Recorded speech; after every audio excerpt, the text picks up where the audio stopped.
Son shit, y'all ready? I hope y'all are. This episode, man, look, Super Bowl, we was like, yo, what we gonna do for the Super Bowl? Can't do nothing for the Super Bowl but the most craziest, when I say crazy, I don't mean like outrageous, most craziest thing that was hyped in 2007, and that was two black head coaches facing off in the Super Bowl. Let me push everything to the side for a minute and let y'all know this right here. 2007, it was a major deal. But for a lot of us, it was just another day. You know what I'm saying? Somebody's going to win, somebody's going to lose. It is what it is. It's great that it happened. And in our mind, there was this concept of, now it's time to move on. Like, we've hit this point. It's the Obama effect. That's how I looked at it, right? Like, when Obama became president, it was like, okay, yeah. You can actually say anyone can become president. And then it went back to old white dudes. That was how I felt about this. Yes, this is, you know what I'm saying? The coaches, we no longer have to hear this argument about there's not enough black coaches. Boom. This right here validates everything. This puts it on the table. Let's do it. Fast forward, it's still not the thing, you know? There's still not a lot of black head coaches, not a lot of coaches of color. Football still has its own thing, because between 07 and now, we had the whole kneeling thing and the craziness that brought on. We have a whole bunch of other things that have jumped off when it comes to football. The gambling, the marketing, you know what I'm saying? You know what I mean? Like, there's so much more now. And with this Super Bowl, you definitely saw what we already knew. You know what I'm saying? I haven't even looked up the ratings for the Super Bowl, because I'm pretty sure as much as it was high, it was still low for Super Bowl standards. And then something tells me, I'm guessing, maybe the Usher joint probably did better ratings than the actual Super Bowl. People were like, I'll tune in to Usher, then I'm going to turn back away from this. Because we already knew. For those who saw the game, I saw the game. It was a strong, close game. It was a thing where you're like, anybody could win. Hit with the overtime, you're like, yo, I know anybody can win. It's anybody's game now. Things happen. You know, we can talk about adding time on the clock. We can talk about the whole second half felt like there were no calls. So you can't even argue on that. You can't go, oh man, it's like the Chiefs were getting the hold. No calls. It felt like we're being thrown out there at all after halftime. They didn't start calling stuff again till overtime. Again, you can argue on that. But for the most part, especially during the second half, the refs sat back on it and just let it be what it was going to be. It didn't get real weird until, it started, like, you looked at the clock and they put some time back on it. Like, what was that about? That's when it kind of threw you off a little bit. But other than that, it was what it was. But people already knew what the outcome was going to be once it got that far. You know what I'm saying? I told y'all that. Taylor Swift won her Grammy. You knew that was going to happen. CBS. You knew it was going to happen. Anyway, it was just one of those things. We thought this was the stepping stone to everything happening. Timeline, of course. Boom. But then when you look around, it's like, it's still not a lot of faces of color. And I'm not saying just black, I'm saying of color. And that's the part that kind of gets you tripping a little bit. But, it is what it is. The NFL is always going to be the NFL. The no fun league. They don't do a lot of, it's a lot of stuff that they're still, the NFL is like the last place that still has its things, that still has they're still gatekeeping on a lot of stuff. The NBA gatekeeps when it feels like it. Baseball is if you want to talk about gatekeeping, baseball has its things, because baseball really was like, oh yeah, a lot of that is definitely not jumping off. When people were kneeling and stuff, baseball was like, don't even think about it. But still, it was dope. 2007, we knew it was monumental, we knew it was historic, and we were just like, yo, this is dope. Maybe this will be the push in the right direction. You know what I mean? It's still a push, a slow push. That's what it's a slow push. But it is what it is. For those who saw the commercials, I know y'all saw the Beyonce commercial. This is the thing. I gotta say this for y'all. So, if you saw Beyonce for about a few weeks now, she was walking around with the cowboy hat. Figured it was a fashion choice. Like, okay, she bringing that back. We was doing that before. Don't act like, you know what I'm saying, the hip-hop community wasn't running around here with the cowboy hats on for a hot minute. Sadat X, salute to Sadat X, had a whole thing going. He was part of the crew called the Wild Cowboys out there in New York. There's black cowboys in various places. You know what I'm saying? Philly got one. And New York has one. You know what I'm saying? So there's black cowboy spots like straight out the cut. You know, you in the hood and then you turn and it's like, oh snap, these dudes is out here. You know what I'm saying? Cowboy in it with the joints on the horses, just like, what's going on? And still spitting that spit. What's up? You know what I mean? What it do? You know what I'm saying? And you're like, yo, you on the horse? You out here? You know what I'm saying? What are we doing? Chilling. But so it's like, all right, cool. Beyonce's doing that. I figured a fashion statement. Then they said she had 2 joints, had 2 little songs or whatever. Heard the songs. I heard the songs. Let's take race off the table for a minute. Can we? Because it's easy to go, oh man, they act like they don't know all this music in America comes from blacks. A lot of people don't know. And yeah, country can get racist. T-Pain said that. T-Pain was like, yo, the comments that he gets when people find out he did some stuff with country music. So let's take race off the table. The music doesn't make it country. The twang in the guitar and stuff doesn't. It sounds like regular Beyonce music blended with some country. If y'all heard the songs, I don't know if y'all have heard the song. Like, it doesn't make it country. Matter of fact, let me take that back. It sounds like the country music that wants to be accepted elsewhere. You know what I'm saying? Like, y'all ever be like in Target and Walmart or some place and y'all hear that country music where you're like, hold on, that's country? Alright. You know what I'm saying? Like, I have some joints, even when I will throw them in the mix and it's like, oh yeah, that's a country song. That's a country artist, so technically, by association, that's a country song. You know what I'm saying? Sounds nothing like country. I got a country. There was a joint out here last year, and a couple of the songs had that thump, that Afro beat, reggae thump up under it. Country. You're like, yo, what? Country with the reggae? Okay, alright. Weird, but let's go with it. You know what I'm saying? And somebody's probably going, I don't believe that. Trust me, there is. There's some out there. With that joint, that thump. But anyway. So I'm like, okay, it's that kind of country. It's not country. It's that we're too, you know what I'm saying? Remember when you used to go to, like, I think there's a couple of them out there now. Those churches that are too cool for school. You know what I'm saying? They're like, you can worship Jesus. You don't have to worship Jesus the old school way. You can do it like this. And they let you do whatever you want to do. Like, you can be whoever you want to be and be down with Jesus. You know what I'm saying? White people have the, like, tattoos and the this and that going on. Black people got the trap music for Jesus, Christian trap music. It's a thing. If you're thinking to yourself when you're listening, what? Nah, that's a thing. Christian trap music. I'm trapping for Jesus. It's weird. It's you know what I'm saying? Even now with with a lot of the newer Christian rappers, they rhyme like the regular dudes for Jesus. So yeah.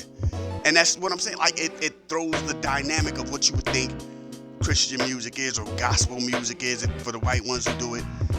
And you're like, okay, that's Beyonce's song. It's still Beyonce's music. It's still a Beyonce song. Now it feels like somebody took it and they threw some country under it. And they was like, ta-da, this is a country song now. And it's not. It's not. Like she barely got by with the Renaissance album, which by the way, was like, I told y'all, the Renaissance album sound like house music from people who didn't do house music, who were like bystanders of house music. They didn't participate in house music. They just thought they knew what house music should sound like. It should sound like this. And there's no soul to it. Because then you had DJs, house producers, house DJs taking her joints and then putting their vibe under it. And when you listen to their version of her joints and the album, their version is 50 times better. They know where to cut it, let the music bump, bring it back. They know how to do the little sample echo chamber type joints with it and bring it back. They know when to, you know what I'm saying? They know how to flip it. They flipped it. Her joint, again, sound like, this is what I think house music should sound like, so she gave you house music. They were like, nah, that ain't what we do. Let me show you how I get down over here. And they killed it. I think somebody was actually nominated for a Grammy for flipping her joint. That's how phenomenal the product was. And it's out there. I think you can find it on YouTube. You can find it on SoundCloud. There's joints out there. Good joints from name brand house producers. And it's dope. Going back to Beyonce and this country thing. This country thing. There's three things I want to say about this country thing. One, country music fans, country music stations, everybody's tribal. Everything is tribal. Remember when Samuel L. Jackson was like, I'm not cool with these rappers coming out here trying to be actors. They're taking black actor roles, which aren't that many in the beginning to begin with. You're taking the roles that are scarce anyway. Now they're just giving it to you. Then they started making movies around rappers. Like, oh no, this is a movie for this rapper. We're not talking Ice Cube writing Friday. Nah, we're not talking that. We're talking they were making movies with rappers in mind, like how they made movies for comedians in mind. They started doing that. So now you just totally like, hold on. I'm thinking about none of these black actors, like outside of Denzel, Samuel L. Jackson, and Wesley Snipes. Y'all ain't really out here trying to make no movies for the rest of these dudes. Y'all was really out here like, yo, we're gonna throw some rappers. Hell, how about this? We're gonna do this for you. Actors were mad. Stage actors get mad when TV actors and movie actors who will admit that, yeah, they have no background in stage, try to get in the stage game. Yeah, I could do this every night. Yeah, we can do this. Yeah, let's do this. They're looking at him like, alright, dog, whatever. You know what I'm saying? It's tribal. It's tribal. What's the name? Where's Stefani? Country album didn't do good. It was criticized. It was ridiculed to a degree. She's married to a country singer. Tribalism. They're like, no, pop girl. You don't just get to go, well, now I want to be a country singer. That ain't how that works here. Country is like rock. Hip hop and R&B, we kind of, I think with the whole thing of doing what we did with Whitney, we fell back on a lot of people. You know what I'm saying? We started going, Whitney and Hammer were the sacrificial lambs for us when it comes to hip hop and R&B. Like, oh, she's saying she's thinking that pop stuff. That ain't R&B no more. Oh man, I can't believe this ain't hip hop, dog. I don't know what that is. We've kind of become a little more acceptable. Rock will tell you in a heartbeat. Back when it was the hip hop rock thing going on, there you go. I don't know. That's not rock. Limp Bizkit, Linkin Park, Korn, Incubus, and all that. While they rapping and got the DJ cutting on the record. That's not rock. Tell you in a heartbeat. Tribalism. Country music is no different. That's just what the game is. They were holding on for dear life with Taylor Swift till Taylor Swift made the complete, you know what I'm saying, separation from country. And then they're like, all we got now is this old stuff because we're not playing none of this new stuff. And country stations don't play any of that new stuff. Tribalism. You're going into a place this is what I think country music sounds like. And I don't know if she's messing with country artists. And here's the thing. Let's put this is the part I wanted to say. Artists love music. Artists get down with each other.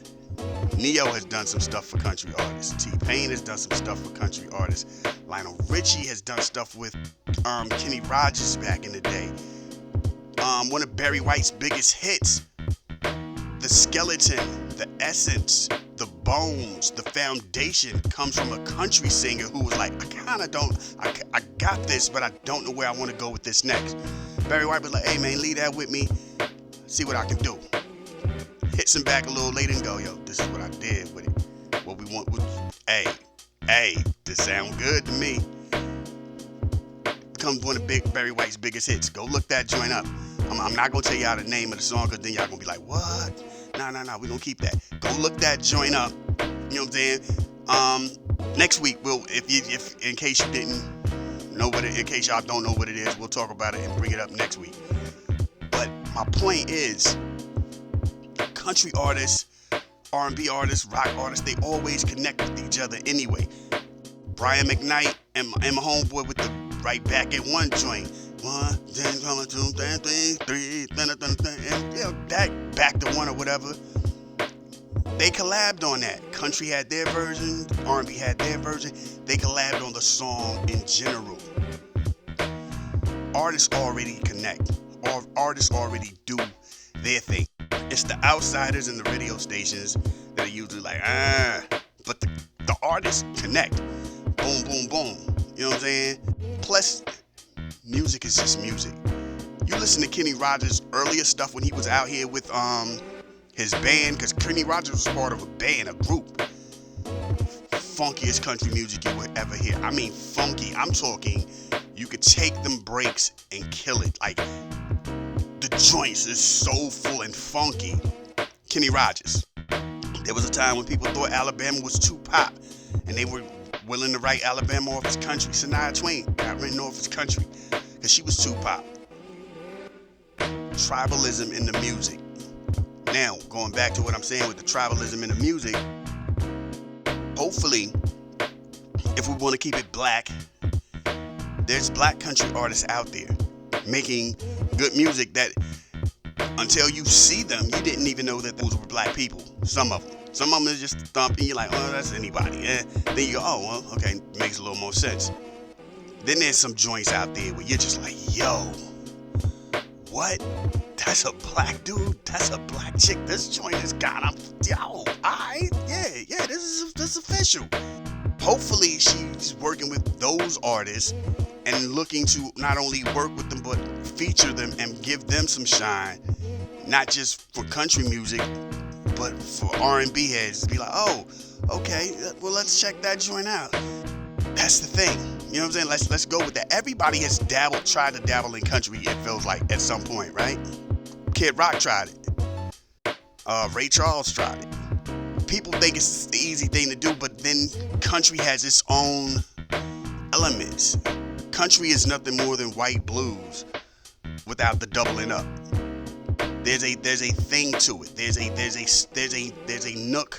There's a pocket. There's a lane of soul there. There's a element. There's a beautiful element of storytelling that's there. You know what I'm saying? Like, I've heard country songs where I'm like, ooh, that was dope. That was deep. That hit. Yeah, ooh, alright, yo, that's official. You know what I'm saying? There's a lane there. And right now, listening to this Beyonce record, it feels like it's Beyonce and she just threw some country sounding stuff under it and went, ta-da. Like, country go, like, there's a pocket where there is a stripped down honesty to it that I think I said this last week. Black music has lost that. Black music doesn't have that. You know what I'm saying? I've had my shares of ups and downs. You know what I'm saying? What was it? That's Gladys Knight. I've had my shares of ups and downs. If for whatever reason they write a book of me, the story, you know what I'm saying? Through the years, through the pains and glories. You know what I'm saying? You're the very that I thought it. You're the one. I don't know. I can't think of the lyrics.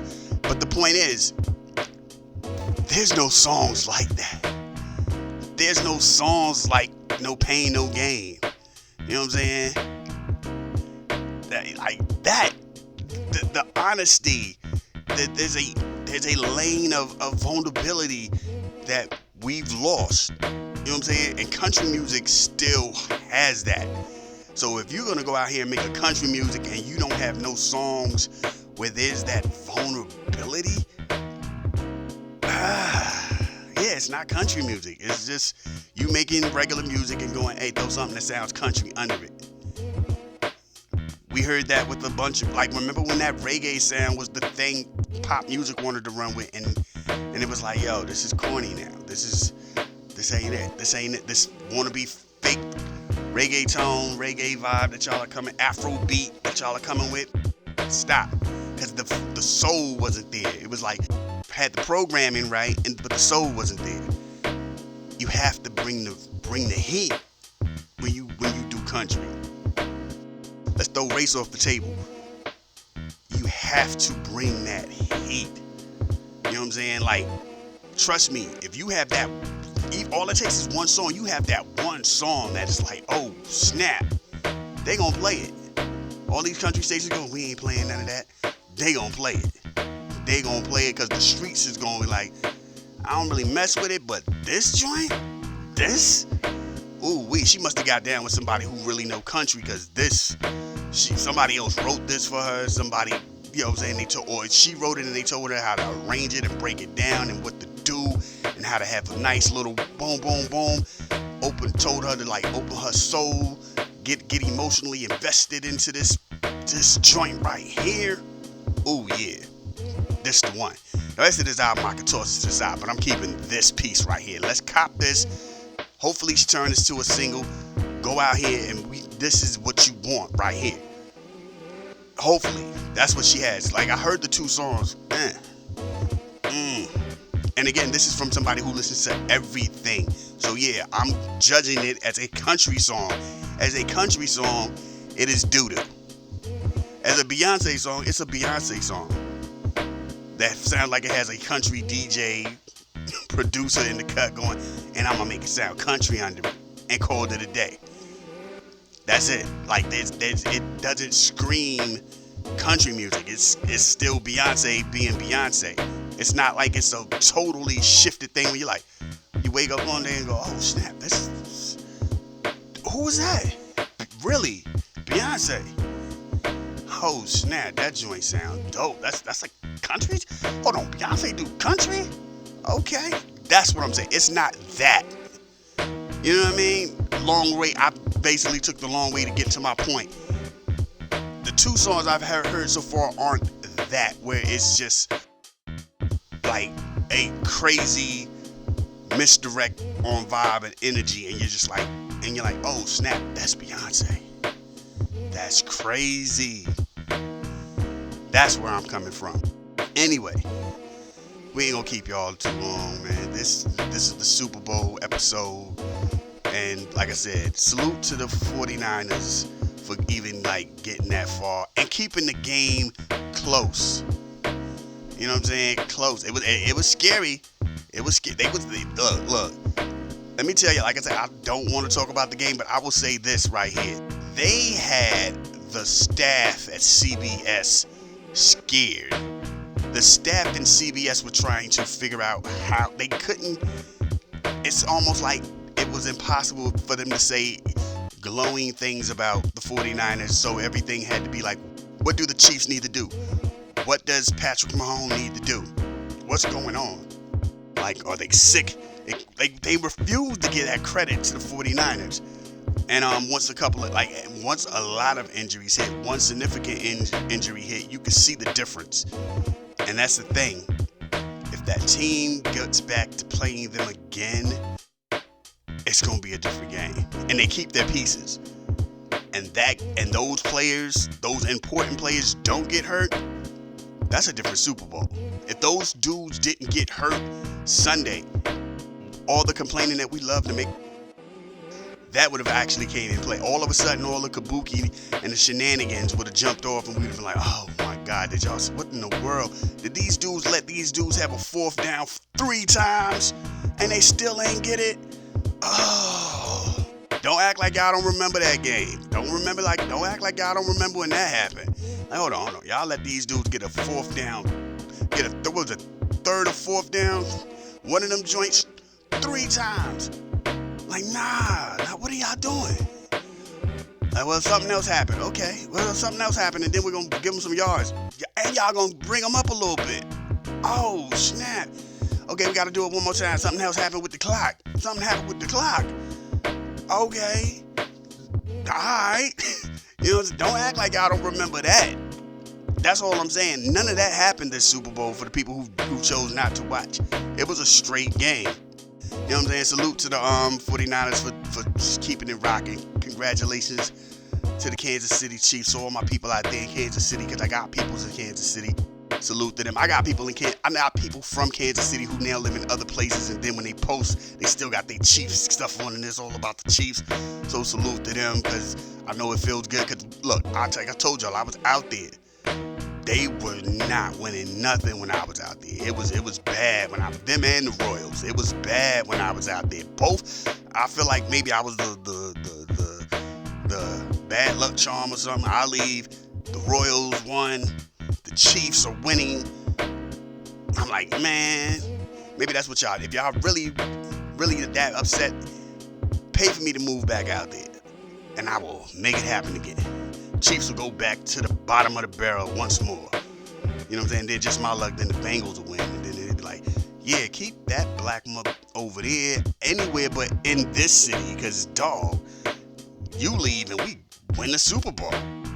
Anyway, this is what we do. This is how we get down. Thank y'all for listening. East Coast, West Coast, worldwide, Lost Boys, let's do what we do.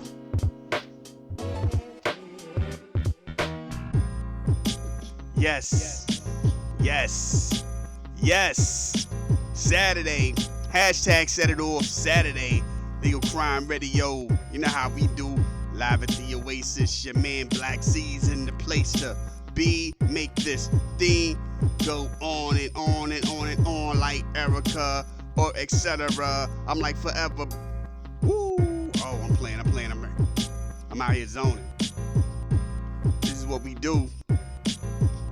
This is how we get down. Word. Anyway, live at the Oasis. Oasis. Sounds so Asian. Live at the Oasis. Anyway, man, this is what we do. This is how we get down.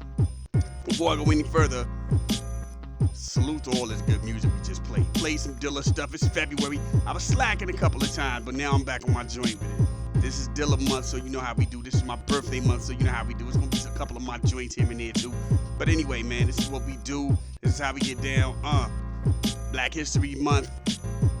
Black History Month is every day for me, so you know, Black History Day. You know what I mean? But anyway, that ain't even what we're here to talk about. I want to tell y'all this right here. I found myself thinking, I was like, yo, Valentine's is actually Wednesday. And we gon'. So I'm like, what do you do when the show comes on? How are you gonna get down when the show comes on? Obviously, we're gonna do slow jams. That is what it is. But then I'm like, the show is actually on Wednesday. Valentine's Day is actually on Wednesday. You gotta do something special. I gotta do something different. For myself, anyway. I gotta do a little different. And then what is the most... I feel like I'm getting ready to do the black sheep thing, you know what I'm saying? Man, what's the slamminest flavor out there? You know what I'm saying? But anyway, for a second, I reckon I got you double checking. Woo-hoo-hoo-hoo. Hey, Dreads was a beast. Anyway, that ain't what we talking about. What we saying is this right here. Y'all know how I feel about certain things. Certain joints I personally cancel. And I'm like, yo, Valentine's Day. Stop the beat for a minute. Stop the beat. Valentine's Day. We are going to get it in. We're going to do our thing with Robert Kelly. Bring the beat back. That's right. Make sure all the little young girls got raincoats and Tic Tacs. We gonna, yeah, man. Hey, we gonna play that R. Kelly, all slow jam R. Kelly joints. 2 hours. Ooh, wee. You know what I'm violating. But you can't front, man. Now, R. Kelly was 2 decades of locking it down, man. Woo. We're gonna play the regular joints. We're gonna play the remixes. I'm gonna tell y'all what's not gonna get played. I Believe I Can Fly. That will not be played. What I will be playing though is Bump and Grind. So all my brothers, especially my brothers, if your woman is far younger than you, do not start reminiscing with her. Not to this song. Not the Bump and Grind. Don't reminisce with her to Bump and Grind. You know what I'm saying? If you start talking about how you was getting it in high school and college and all that, when what was that, 90, 93, 94?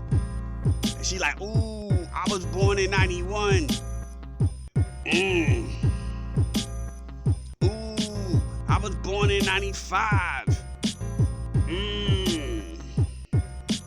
know what I mean? Like, don't start reminiscing, because that's gonna tamper the game a little bit. Like, ain't nothing worse than being like, yo, man, and this was my joint, I remember. And she's like, I was 2. I don't know nothing about this. I was in diapers. I was just starting 1st grade. Yeah, nah. I'm just saying. Because, you know what I'm saying, it makes it weird when you be out here listening to R. Kelly and your woman is far younger than you.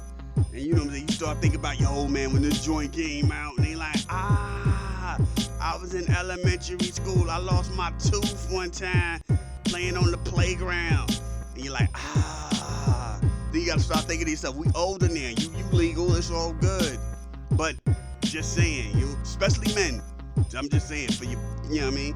Because, you know, that's all I'm saying. Just don't be out here reminiscing too hard. Don't, you know what I mean? Just enjoy the joint. We gonna play joints, slow jams, all slow jams, you know what I mean? I got a nice, my R. Kelly collection is I didn't throw it away. I didn't delete it out the folder.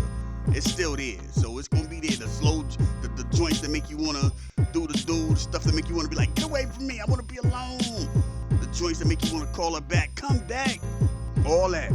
We're doing all that. Like I said, the only thing that's not gonna get played is I Believe I Can Fly. We ain't doing that. I believe we good on that. We alright on that. You know what I'm saying? You know what? That would have made LeBron James the GOAT. If LeBron James had a I Believe I Can Fly in his catalog on this movie, Space Jams 2, he'd be the GOAT. Think about it. You only think about Michael Jordan and R. Kelly. It's like, we are not alone, you are not alone. Isn't that what's the joint for the whale movie? I don't know. So I'm lying. Never mind. That song don't make you think about the whale. Anything. Michael Jackson songs make you be all good with Michael Jackson songs till somebody say something. And you all good with R. Kelly songs till somebody say something. You be like, why you had to go there? I'm just saying. And but anyway, all R. Kelly joints Wednesday. When y'all hear it, y'all gonna be like, ooh, wee.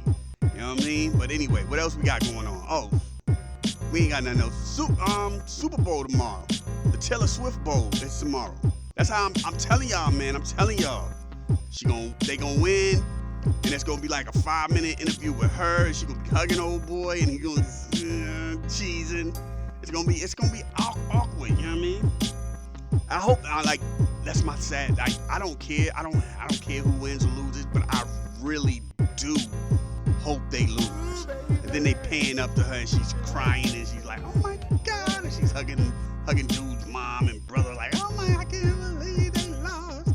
You know what I'm saying? And the world will rejoice and be happy. Every city will have a parade except for Kansas City.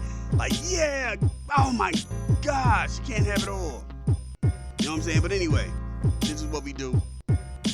It's that time of the night. And speaking of that, let's do like we do. Take it from the top. We gonna take it from the top like this moment in black history. Like, with Super Bowl being around the corner, like literally tomorrow, that ain't even around the corner. I figured we need to really get it in and talk about the Super Bowl of 2007. Y'all remember that joint? Remember the hype on that? You know what I'm saying?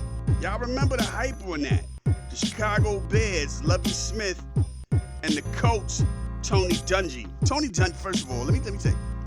Tony Dungy always looked like a not quite, like Tony Dungy always looked like Grant Hill's slick uncle.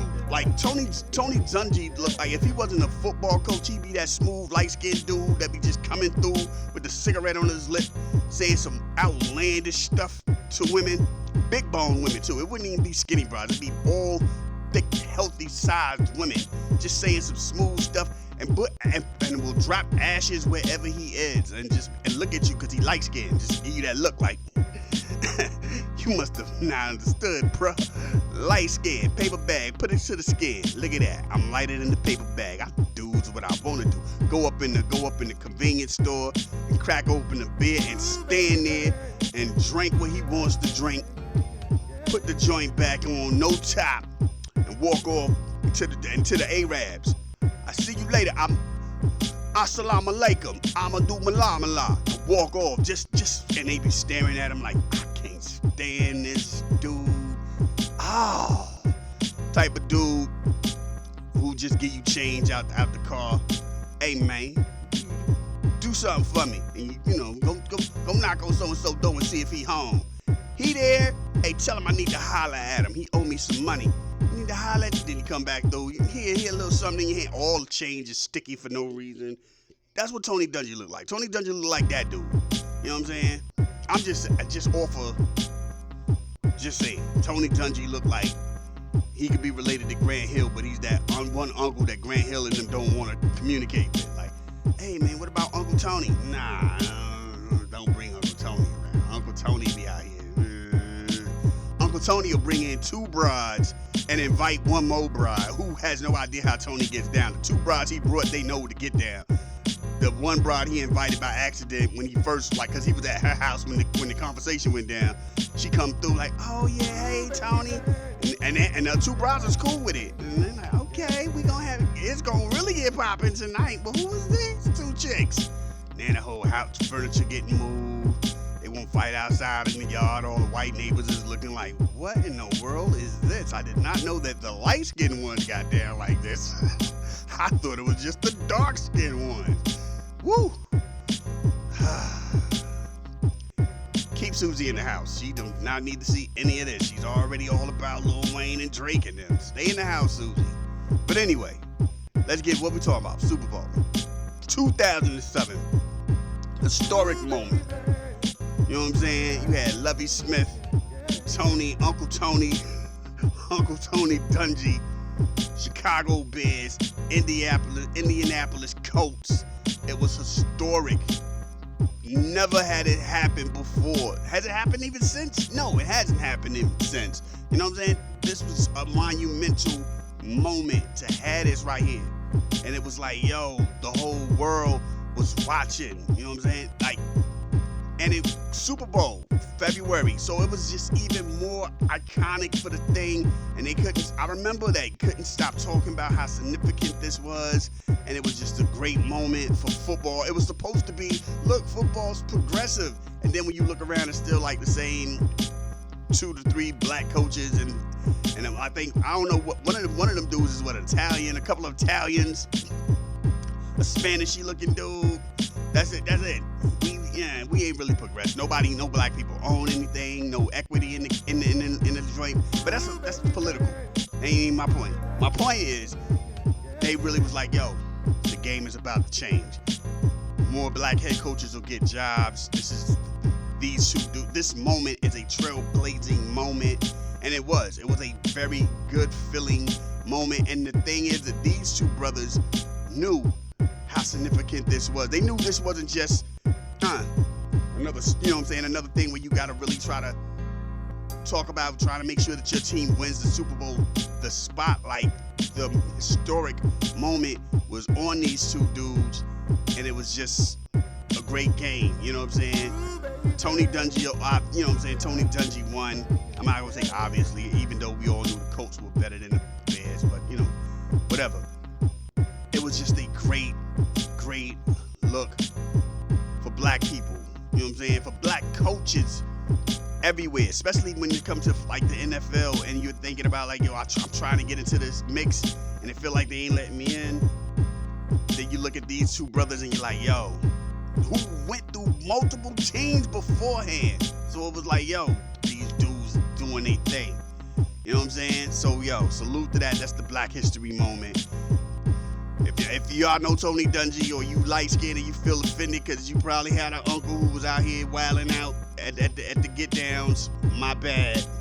I'm just calling it like I see it. Don't act like Tony Dungy don't look like he do that. Like, wear heavy rings purposely. Type of dude that stab dudes, stab them for no reason. Just arguments over wild, like regular arguments too. Not even like dangerous, threatening arguments. Just some regular stuff. Like, man, Patrick Mahomes ain't really that good. I dare you, he's one of us. And he gets stabbed because it's a blacker dude, like a dark-skinned dude like myself who said that. You just a hater. And then I got stung and then I got stabbed up and you know. And he just he listens to Drake all the time. Just at his age, just listen to Drake all the time. Just light skin togetherness. Just you know what I mean? That's just what he do. You know what I'm saying? Watch Madea movies and root for all the light skinned dudes with their shirts off. Like, you know, man. Anything what is Jamal Moore in, he watching that joint. He watching that joint. He into that. He there for that. That's all I'm saying. You know what I'm saying? Mike Epps, anybody. He got LL's whole catalog, Heavy D's whole catalog, light skinned dudes. That's what he do. Al B. Sure. He could show you pictures in the 80s when he had the Al B. Sure curl with the sweaters on and the whole stonewash outfit. Off on your own, girl. Off on your own. He was out here wilding on them, y'all. He was wilding on them. Tony, I'm just saying, Uncle Tony, that's what he don't like Shannon Sharp out here with the Shay room. Like, how that black big nose, rock head, mother. I'd have hated enough on this brother. Let's get into this music. My bad. Oh, snap. We played that already. Look, see, that's what happened when you live. I ain't even switched the music. See? Hi, baby. Saturday. It's the Saturday now. And that right there is Grammy winning Michael, Killer Mike. Hey, look, let me tell y'all something. That's, yo, one of the most, it was a dope album. It's a dope album. Grammy worth with the competition, yeah, sure. But I ain't gonna hate on none of that. But anyway, salute to Killer Mike. I had to place that joint, you know what I'm saying? Because that's the joint that a lot of people get off. Like, even the hardest of hard dudes get offended to. That's just way too many N-words for my taste. Oh my God. White dudes are like upset about that. White dudes are like, oh my God, this dude is really trying to get me beat up. There's no way I'm gonna be able to say this song anywhere. Not even my white friends will let me do that. Like, dog, you wanna tone that, get to another song. You can't, yo, I wanna beat you up. You know what I'm saying? But anyway, my black shoes are now offended by listening to you. Please stop. But anyway, this is what we do. Thank y'all for rocking with me. Again, Wednesday. You know what I'm saying? R. Kelly, slow jams. Put on your red dresses. Slip on your high heels. I know that's Johnny Gill. I know. I'm just saying. For y'all out there, get ready to get in the mood, get the wine together, get the chocolates together, get the bubble baths together. You know what I'm saying? Whatever makes it pop, what is gonna make it pop? You know what I mean? And y'all like, if y'all thinking, well, yo, if he doing this live, what does he got going on? I'm gonna tell you what I got going on. Nothing. You know what I'm saying? And it's not cause, you know what I mean? It's just when you know, every day is the everyday. We the Huxtables up in this joint, every day to day. You know what I'm saying? Just be like, and you be like, I know, y'all know what I'm talking about. You know what I'm saying? Beats be rubbing together all the time and all that. We the Huxtables, we good. Ain't no special day. Any day. Any day that ends with Y is a good day. Anyway. Don't need no chocolate. Buy chocolate all the time. Let me do what we do, man. We gonna get ready to get ready. I don't get ready to get ready to get up out of here and enjoy the rest of the night. So as we do like this, 1 time for your mind, 2 times for your mind, 3 times, and it's so ill. They say you only live once. That's a lie. You only die once. So anytime that your God allows you to get out here and continue your journey, please show the world the best version of who you are and who you will be. Word up. Y'all be safe. Peace. I saluted and ain't nobody see nothing. It is what it is, man. This is what we do. This is how we get down. Enjoy the rest of the night.